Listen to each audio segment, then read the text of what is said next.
Nous sommes sur la page de Linguali. Nous pouvons lui préciser ici que nous parlons français et que nous souhaitons apprendre une langue étrangère.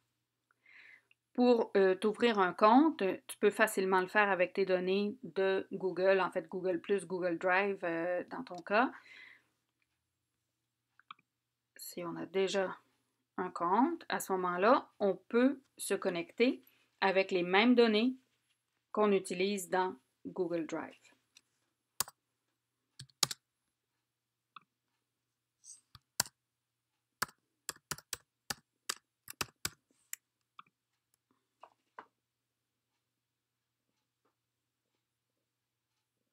D'accord. Linguali te proposera peut-être d'installer un petit plugin, une petite extension à ton navigateur. C'est tout à fait facultatif, mais ce que ça te permettrait de faire, c'est si tu naviguais et que tu utilisais l'extension, à ce moment-là, en double-cliquant sur un mot espagnol, il te donnerait la signification du mot.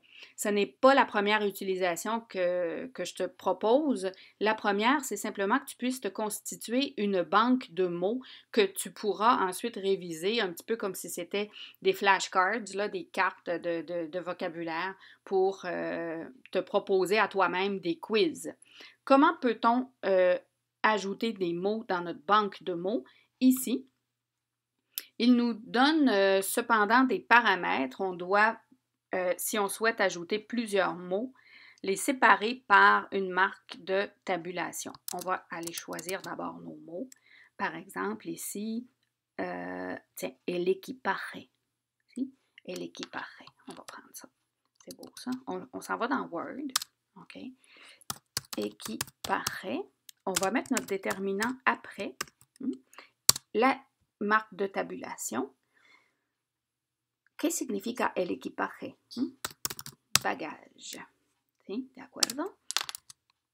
Ensuite, qu'est-ce qu'on pourrait mettre? El vuelo. On va prendre ça. ¿Qué significa el vuelo en espagnol? El vuelo. Significa le vol. El retraso. El retraso. On va prendre ça ici. Retraso. Toujours avec la marque de tabulation. Retraso. Je vais mettre mon déterminant. ¿Sí? Retard. Muy bien. On va y aller avec ces mots-là. Là, c'est important de ne sélectionner que les mots et d'arrêter après la dernière lettre. On ne prend pas le retour ici.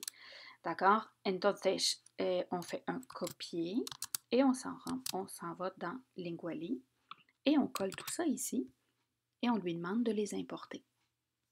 On voit qu'il vient de les ajouter à notre banque de mots. Alors, el vuelo, bon, on a un oiseau, d'accord? Là, il nous propose à chaque fois un exemple.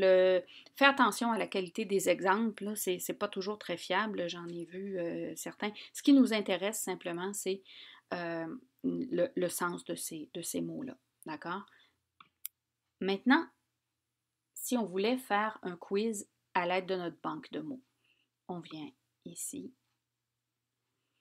Et là, il nous demande, est-ce qu'on connaît ce mot-là? Pues si. OK. Si on attend et on hésite, il élimine. Que bien. Il élimine des choix. On va en faire un autre. Vamos a ver. Equipaje. Pues sí, lo conozco. Significa offre. Ah, pues no. Ah, qué mal. Significa bagage. ¿De acuerdo? Siguiente. Equipaje, sí, bagage. Buenísimo. Muy bien. Pues ya está. Y luego, pues podemos volver aquí al feed. On retourne à notre point de départ, à notre petite banque de mots. On peut se déconnecter ici. Et pour se connecter à nouveau, on utilise les données de Drive. Voilà. Et on va retrouver nos mots qui sont restés là. Ya está claro. Nada más. Hasta pronto.